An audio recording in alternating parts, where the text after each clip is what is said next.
வணக்கம் மாணவர்களே, உங்கள் எல்லோரையும் ரோஜா தோட்டம் சேனலுக்கு அன்போடு வரவேற்கிறேன்.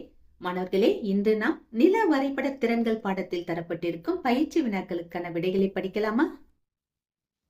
முதலில் சரியான விடையை தேர்வு செய்க. 1. ஒரு நில வரைபடத்தின் கருத்து அல்லது நோக்கத்தை குறிப்பிடுவது. சரியான விடை தலைப்பு. 2. நில வரைபடத்தில் உறுதியான கருத்தை வெளிப்படுத்துவதற்கு பயன்படும் நிரந்தர குறியீடுகள். சரியான விடை முறை குறியீடுகள். 3. உலக அமைவிடத்தை கண்டறியும் தொகுதியில் பயன்படுத்தப்படும் செயற்கைக்கோள்கள். சரியான விடை 24. அடுத்தது பொருத்துக. நில வரைபடங்களை உருவாக்கும் அறிவியல் கலையை நில வரைபட கலையியலோடு பொருத்தலாம். புவியின் வடிவத்தை ஜியாய்டோடு பொருத்தலாம். நவ்ஸ்டாரை அமெரிக்க ஐக்கிய நாடுகளோடு பொருத்தலாம். அடுத்தது கொடுக்கப்பட்டுள்ள கூற்றை ஆராய்ந்து சரியான விடையை தேர்ந்தெடுத்து எழுதுக. கூற்று என்ன கொடுத்திருக்காங்க? செங்குத்து கோடுகளும் இடைமட்ட கோடுகளும் ஒரு புள்ளியில் சந்திப்பதன் மூலம் உருவாக்கும் வலையமைப்பிற்கு இணைப்பாயங்களின் அமைப்பு என்று பெயர். இந்த மாதிரி பொருள் புரியும்படியா வாக்கியத்தை முடிச்சு படிக்க பழகுங்க. இந்த கூற்று சரி. காரணம் என்ன கொடுத்திருக்காங்க? கிடைமட்டமாகவும் செங்குத்தாகவும் செல்லும் கோடுகள் முறையே வடக்கை கோடுகள், கிழக்கை கோடுகள் என்று அழைக்கப்படுகின்றன. ஆமாம், இந்த காரணமும் சரிதான். அதாவது கிடைமட்டமா போச்சுன்னா அதை வடக்கை கோடுகள்னு சொல்றோம், செங்குத்தா போச்சுன்னா அதை கிழக்கை கோடுகள்னு சொல்றோம். கொடுக்கப்பட்ட இந்த காரணமும் சரிதான். இணைப்பாயங்கள் எதுக்கு உதவுதுன்னு சொல்லி இருந்தா நல்லா இருக்கும். ஆனாலும் இணைப்பாயங்களின் அமைப்புல செங்குத்து கோடுகள் எப்படி அமையும், கிடைமட்ட கோடுகள் எப்படி அமையும்னு கொடுத்திருக்காங்க. அதனால நாம எதனை விடையாக தேர்ந்தெடுக்கலாம்? முதல்ல கொடுத்திருக்காங்க இல்லையா, ஏ மற்றும் ஆர் இரண்டும் சரி. ஆரானது ஏவிற்கு சரியான விளக்கம். இந்த விடையை செலக்ட் பண்ணி எழுதலாம். அடுத்தது 2. கூற்று ஒரு நில வரைபடத்தில் உள்ள வரைபட குறிப்புகள் வரைபடத்தில் உள்ள செய்திகளை புரிந்து கொள்ள பயன்படாது. இது தவறு. ஏன்னா நில வரைபடத்தை பத்தி தெளிவா தெரியணுங்கிறதுக்காக தான் வரைபட குறிப்புகளையே கொடுக்கிறோம். அதனால கொடுக்கப்பட்டுள்ள இந்த கூற்றை நாம் தவறு என்று எழுதலாம். காரணம் என்ன கொடுத்திருக்காங்க?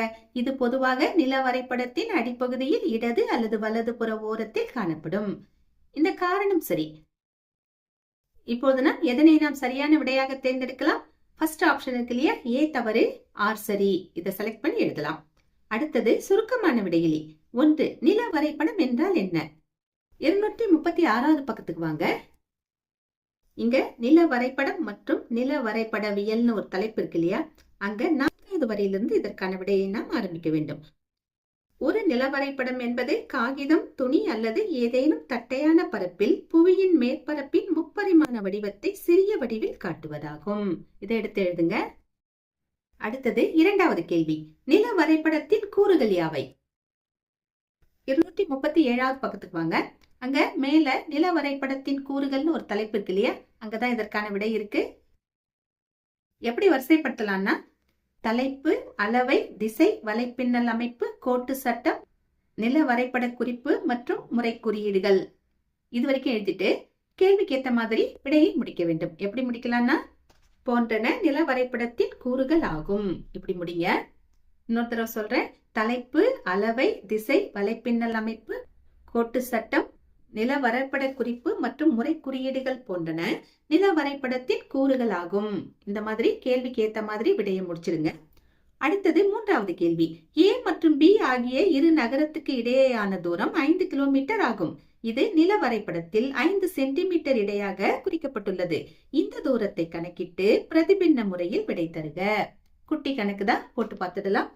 நில வரைபட தூரம் 5 சென்டிமீட்டர், புவிப்பரப்பின் தூரம் 5 கிலோமீட்டர்.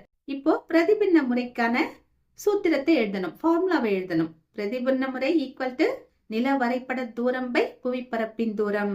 அதற்கான மதிப்புகளை இங்க எழுத வேண்டும். நில வரைபட தூரம் எவ்வளோ? 5 சென்டிமீட்டர். 5 centimetre by 5 kilometre. வெவ்வேறு அலகா இருக்கு, சென்டிமீட்டர்ல இருக்கு, கீழே கிலோமீட்டர்ல வருது. நாம ஒரே அலகா மாத்தணும். அப்ப எப்படி வரும்? 5/5 லட்சம் இந்த மாதிரி வரும். இதை நாம கிராஸ் பண்ணி சுருக்கினோம்னா நமக்கு என்ன விடை கிடைக்கும்? 1/1 லட்சம்னு கிடைக்கும். அப்போ விகிதத்துல எழுதும் போது 1:1 லட்சம். இதை நாம பின்ன வடிவத்தில் எழுதணும்னா 1/1 லட்சம் இப்படி எழுதலாம். விகிதத்துல எழுதணும்னா 1:1 லட்சம் இந்த மாதிரி எழுதலாம். அடுத்தது 4வது கேள்வி. நில அளவை செய்ய பயன்படும் கருவிகளை கூறுக. 240வது பக்கத்துக்கு வாங்க. இங்க மேல புவியியலாளர்களால் பயன்படுத்தும் நவீன நில அளவை கருவிகளான இப்படி ஆரம்பமாகுது இல்லையா ஒரு பத்தி. அந்த பத்தியில எங்கிருந்து ஆரம்பிக்கணும்னா சங்கிலி, பட்டக காந்தவட்டை, சமதள மேசை, மட்டமானி, அப்னை மட்டம், சாய்வுமானி, தியோடலை, மொத்த ஆய்வு நிலையம் மற்றும் உலகளாவிய பயண செயற்கைக்கோள் ஒழுங்குமுறை. இதுவரைக்கும் எழுதிட்டு இதுக்கப்புறமா கேள்விக்கேத்த மாதிரி விடையை முடிக்க கத்துக்கணும் போன்றன நில அளவை செய்ய பயன்படும் கருவிகளாகும். இந்த மாதிரி முடிச்சுக்கோங்க. அடுத்தது 5வது கேள்வி. தொலை நுண்ணுணர்வு வரையறு. இப்படி ஒரு கேள்வி கேட்டிருக்காங்க. அடுத்ததா தரப்பட்டிருக்கிற 6வது கேள்வியில தொலை நுண்ணுணர்வின் கூறுகள் யாவை இப்படி கேட்டிருக்காங்க. இந்த இடத்துலதான் நமக்கு ஒரு குழப்பம் வருது. தொலை நுண்ணுணர்வுனா என்னன்னு ஒரு இடத்துல விடை இருக்கு, செயற்கைக்கோள் தொலை நுண்ணுணர்வுனா என்னன்னு ஒரு இடத்துல விடை இருக்கு. ரெண்டுல எதை எழுதலான்ற ஒரு குழப்பம் நமக்கு வருது. ஏன்னா அடுத்த கேள்வியே தொலை நுண்ணுணர்வின் கூறுகள் யாவைன்னு வேற கேட்டிருக்காங்களா. அப்படின்னா செயற்கைக்கோள் தொலை நுண்ணுணர்வை கேட்டிருக்காங்களாங்கிற சந்தேகம் வருது. 2 விடையுமே குறிச்சு கொடுக்குறேன். உங்க மிஸ் உங்களுக்கு எந்த விடை சரின்னு சொல்றாங்களோ அதை நீங்க எடுத்து எழுதிக்கங்க, சரிங்களா? 240வது பக்கத்துக்கு வாங்க. அங்க தொலை நுண்ணுணர்வு நில வரைபட தரவுகளின் ஆதாரம்னு ஒரு தலைப்பு இருக்கு இல்லையா, அதுக்கு கீழே ஒரு 4 வரி கொடுத்திருக்காங்க பாருங்க. தொலை நுண்ணுணர்வு என்பது புவியில் உள்ள பொருட்களை நேரடியாக தொடர்பு கொள்ளாமல் தொலைவில் இருந்து உற்று நோக்கி அவற்றின் தகவல்களை சேகரிப்பதாகும். இதைத்தான் தொலை நுண்ணுணர்வுன்னு சொல்லுவோம். ஆனா பாருங்க 241வது பக்கத்துக்கு வாங்களேன். அங்க செயற்கைக்கோள் தொலை நுண்ணுணர்வு இந்த மாதிரி ஒரு தலைப்பு இருக்கா, கீழே பாத்தீங்கன்னா இருக்கும் பாருங்க. அங்க இருக்கு பாருங்க, செயற்கைக்கோள் தொலை நுண்ணுணர்வு என்பது புவி சுற்றுப்பாதையில் சுற்றி வரும் செயற்கைக்கோள்களில் இருந்து ஒரு பொருள் அல்லது ஒரு பகுதியை பற்றிய தகவல்களை சேகரிக்கும் தொழில்நுட்பமாகும். இப்படியும் ஒரு விடை இருக்கு. 2 விடையில எதை எழுதலாங்கிறத உங்க டீச்சர் கிட்ட கேட்டுக்கோங்க. அடுத்தது பாருங்க 6வது கேள்வி. தொலை நுண்ணுணர்வின் கூறுகள் யாவை? 241வது பக்கத்துக்கு வாங்களேன். இப்ப எழுதணும் இல்லையா செயற்கைக்கோள் தொலை நுண்ணுணர்வு, அதுக்கு கீழே இருக்கு பாருங்க தொலை நுண்ணுணர்வின் கூறுகள். என்னென்ன கொடுத்திருக்காங்க? ஆற்றல் மூலம், இலக்கு, அனுப்பும் வழி, உணர்விகள். இந்த 4 கொடுத்திருக்காங்க இல்லையா, இந்த 4ஐயும் எடுத்து எழுதணும். இந்த கேள்வியை அவங்க கேட்டிருக்கவே தான் அதுக்கு முன்னாடி கேட்ட கேள்வி எந்த தொலை நுண்ணுணர்வு அப்படின்ற ஒரு குழப்பம் எனக்கு வந்தது, சரிங்களா? அடுத்தது பாருங்க காரணம் கூறுக. 1. நில வரைபடம் வரைதலில் செயற்கைக்கோள் பதிமங்கள் துணை புரிகின்றன. இதற்கான விடையை நான் கொடுக்கிறேன். ஒரு 4-5 பாயிண்ட் தான் இருக்கு, நோட் பண்ணிக்கோங்க. ஃபர்ஸ்ட் பாயிண்ட் என்ன எழுதலாம்? செயற்கைக்கோள்கள் வானிலிருந்து பூமியின் மேற்பரப்பை தெளிவாக நுணுக்கமாக படம் பிடித்து அனுப்புகின்றன. இவைகளையே செயற்கைக்கோள் பதிமங்கள் என்கிறோம். செகண்ட் பாயிண்ட், இப்பதிமங்கள் பூமியில் உள்ள மலை, கடல், ஆறு, காடு, நாடு, நகரம் போன்ற பகுதிகளை தெளிவாக காட்டுகின்றன. அடுத்த பாயிண்ட் என்ன எழுதலாம்? இவைகளின் உதவியோடு துல்லியமான நில வரைபடத்தை வரைய முடிகிறது. அடுத்தது விரிவான வரைபடங்களை தயாரிக்க முடிகிறது. அடுத்ததா என்ன எழுதலாம்? சுற்றுச்சூழலில் ஏற்படும் மாற்றங்களை உடனுக்குடன் தெரியப்படுத்துவதால் புதிய தகவல்களுடன் கூடிய நில வரைபடங்களை தயாரிக்க முடிகிறது. அடுத்தது 2வது கேள்வி. புவியியல் வல்லுநர்களின் அடிப்படை கருவி நில வரைபடம். இதற்கான விடையை நோட் பண்ணிக்கோங்க. புவியியல் வல்லுநர்கள் புவியினை பற்றிய ஆராய்ச்சியில் ஈடுபடுகின்றனர். அவ்வாறு ஆய்வு செய்யும் போது அவர்களுக்கு நில வரைபடம் பெரிதும் உதவுகிறது. புவியில் உள்ள காடு, மலை, கடல், சமவெளி, நாடு, நகரம் போன்றவைகளை தெளிவாக காட்டுகிறது. இயற்கை அமைப்புகளின் திசை, அளவு, தூரம் போன்ற தகவல்களை தருகிறது. மனிதர்கள் உருவாக்கிய சாலைகள், பாலங்கள், அணைக்கட்டுகள் போன்றவைகள் பற்றிய தகவல்களையும் தருகிறது.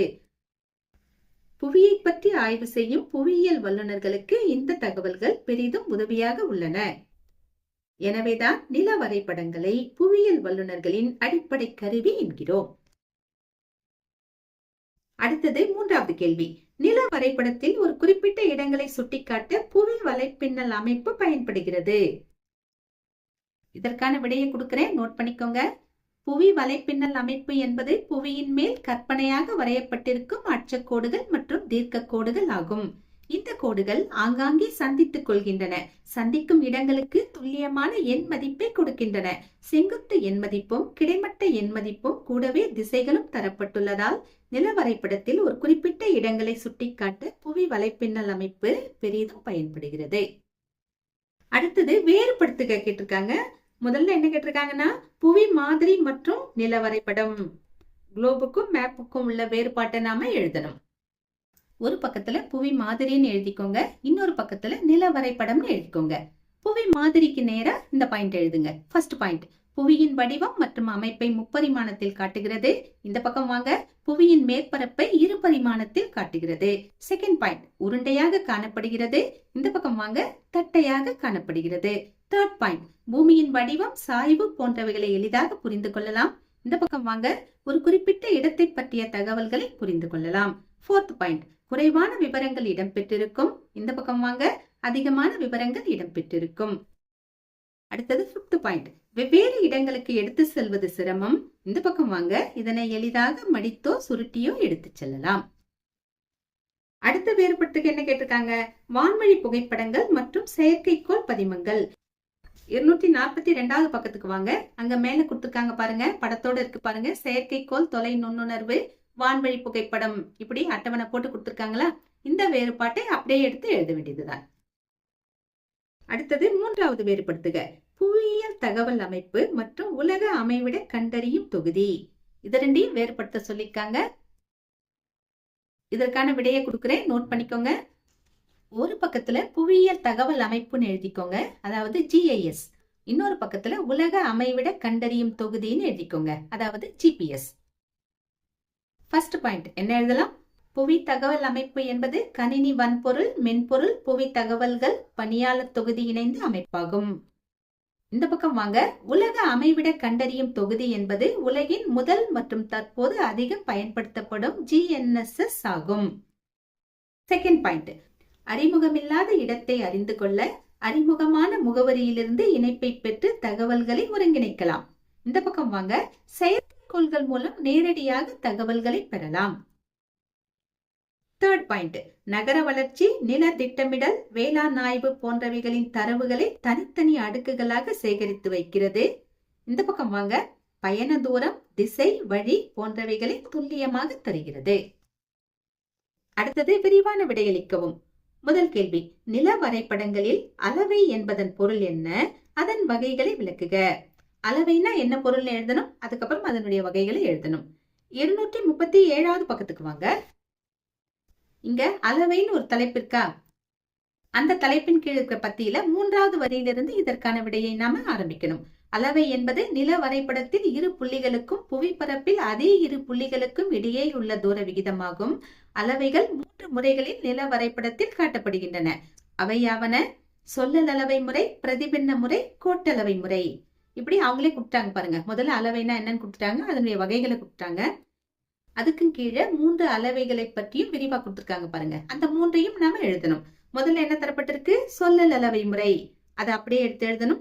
அதுக்கடுத்து பிரதிபின்ன முறை, அதை எழுதணும். அதுக்கப்புறம் பாருங்க, அதே பக்கத்திலேயே கோட்டல் அளவை முறைன்னு இருக்கு பாருங்க, அதையும் எழுதணும். எது வரைக்கும் எழுதணும்னா, இந்த அளவை முறை மூலம் நில வரைபடத்தில் உள்ள தூரத்தினை நேரடியாக அளக்க உதவுகிறது. இது வரைக்கும் எழுதணும். அடுத்தது 2வது கேள்வி, திசைகள் தகுந்த படம் வரைந்து விளக்குக. 237வது பக்கத்துக்கு வாங்க. இப்ப எழுதணும் இல்லையா, அதுக்கு கீழே இருக்கு பாருங்க, திசைகள்னு ஒரு தலைப்பு இருக்கா? அந்த தலைப்பின் கீழே இருக்கிற அந்த ஒரு பத்தியை முழுசா எழுதணும். நீ, உனது, இந்த மாதிரியான சொற்கள் இருக்கு. அந்த இடத்துல நாம கொஞ்சம் மாத்தணும். படிச்சுக்கிட்டு வரேன், நீங்க ஃபாலோ பண்ணிட்டு வாங்க. பொதுவாக நில வரைபடங்கள் வடதிசையை அடிப்படையாக கொண்டு வரையப்படுகின்றன. ஒரு நில வரைபடத்தில் வடக்கு திசை எப்போதும் புவியின் வடதுருவத்தை நோக்கியே உள்ளது. நீ வடதுருவத்தை பார்த்து நின்றால், அந்த மாதிரி இருக்கு இல்லையா, அந்த இடத்துல நீயே எடுத்துட்டு நாம்னு போட்டுக்கோங்க. நாம் வடதுருவத்தை பார்த்து நின்றால் நமது வலக்கை கிழக்கு திசையையும் இடக்கை மேற்கு திசையையும் நமது பின்புறம் தெற்கு திசையையும் காட்டும். அந்த குறிப்பிட்ட சொற்களை மட்டும் மாத்திக்கோங்க, சரிங்களா? இவை அடிப்படை திசைகளாகும். பொதுவாக நில வரைபடத்தின் மீது காணப்படும் அம்பு முனை வடக்கு திசையை குறிப்பிடும். இந்த பத்தியில சில இடங்கள்ல சில சொற்களை நாம மாத்தி கொடுத்துருக்கோம், கவனமா மாத்திக்கோங்க. இந்த பத்திக்கு கீழே ஒரு படம் கொடுத்துருக்காங்க இல்லையா, திசைகள் படம். இந்த படத்தையும் நீங்க வரைஞ்சிடணும். அதாவது ஸ்கேல் போட்டு வரைஞ்சிட்டு இங்க இருக்கிற மாதிரி திசைகளை குறிச்சிடணும், சரிங்களா? அடுத்தது 3வது கேள்வி, உலக அமைவிட தொகுதியின் பயன்களை விவரி. 242வது பக்கத்துல கீழே வந்தீங்கன்னா உலக அமைவிட கண்டறியும் தொகுதியின் நன்மைகள், GPS இப்படி கொடுத்துருக்காங்களா? அங்கிருந்து இதற்கான விடையை ஆரம்பிக்கணும். என்னென்ன கொடுத்திருக்காங்க? கைபேசிகள், கை கடிகாரங்கள், புல்டோசர்கள், கப்பல் கொள்கலன்கள், இப்படி ஆரம்பமாகுதா? அந்த பாயிண்ட்ல இருந்து ஆரம்பிச்சு கடைசி பாயிண்டா என்ன இருக்கு? வானிலை முன்னறிவிப்பு, நிலநடுக்க கண்காணிப்பு மற்றும் சுற்றுச்சூழல் பாதுகாப்பு உலக அமைவிட கண்டறியும் தொகுதிகளின் உதவியுடன் சிறப்பாக செயல்படுகின்றன. இது வரைக்கும் எழுதணும். சரிங்களா? அடுத்தது நில வரைபட செயல்பாடு கொடுத்திருக்காங்க. இதற்கு நாம தமிழ்நாடு அவுட்லைன் மேப்பை வாங்கணும். வாங்கிட்டு 4 கேள்விகள் கேட்டிருக்காங்க. அதற்கான விடைகளை அங்க நாம குறிக்கணும். நிறைய பேர் இந்த கேள்விக்கான வீடியோ வேணும்னு நீங்க கேட்டீங்கன்னா இதுக்கு நான் தனியா ஒரு வீடியோ போடுறேன். சரிங்களா? அடுத்தது உயர் சிந்தனை வினாக்கள். 2 கேள்விகள் கேட்டிருக்காங்க. முதல் கேள்வி என்ன? செயற்கைக்கோள் இல்லாத உலகத்தை உன்னால் கற்பனை செய்ய இயலுமா? கற்பனை எல்லாம் செய்ய இயலும். அந்த மாதிரியான உலகத்துல வாழறது தான் நமக்கு ரொம்ப கஷ்டமா போயிடும். ஏன்னா நாம இப்போ செயற்கைக்கோள் உள்ள உலகத்துல வாழ்ந்து பழகிட்டோம். நம்மள கொஞ்சம் பின்னோக்கி போங்கன்னா அப்ப நாம கொஞ்சம் சிரமப்படுவோம் இல்லையா? செயற்கைக்கோள்கள் இல்லைன்னா நம்ம லைஃப் எப்படி இருக்குங்கிறத கொஞ்சம் யோசித்து இதற்கான விடையா எழுதணும். எப்படி எழுதலாம்? தொலைபேசி, இணையம் போன்றவை பாதிக்கப்படும். GPS இல்லாததால் புதிய இடங்களுக்கு பயணம் செய்வது கடினமாகும். வானிலை முன்னறிவிப்புகள் துல்லியமில்லாமல் இருக்கும். விண்வெளி ஆராய்ச்சிகள் தாமதமாகும். உலகளாவிய தகவல் பரிமாற்றம் குறைந்துவிடும். வங்கியில் பண பரிமாற்றங்கள் தாமதமாகும். மக்களுக்கு நவீன பொழுதுபோக்குகள் குறைந்துவிடும். எந்த தகவலையும் உடனுக்குடன் பெற முடியாது. மொத்தத்தில் நாம் கடந்த நூற்றாண்டில் வாழ்ந்த வாழ்க்கையை இந்த நூற்றாண்டில் வாழ வேண்டியிருக்கும். செயற்கைக்கோள் இல்லாத வாழ்க்கையை என்னால் கற்பனை செய்ய இயலும். ஆனால் அந்த வாழ்க்கையை வாழ நான் மிகவும் சிரமப்படுவேன். மாணவர்களே, இன்று நாம் நில வரைபட திறன்கள் பாடத்தில் கொடுக்கப்பட்ட பயிற்சி வினாக்களுக்கான விடைகளை பார்த்தோம். நாம் வேறு பாடத்தோடு மீண்டும் சந்திக்கலாம். Tata, bye bye.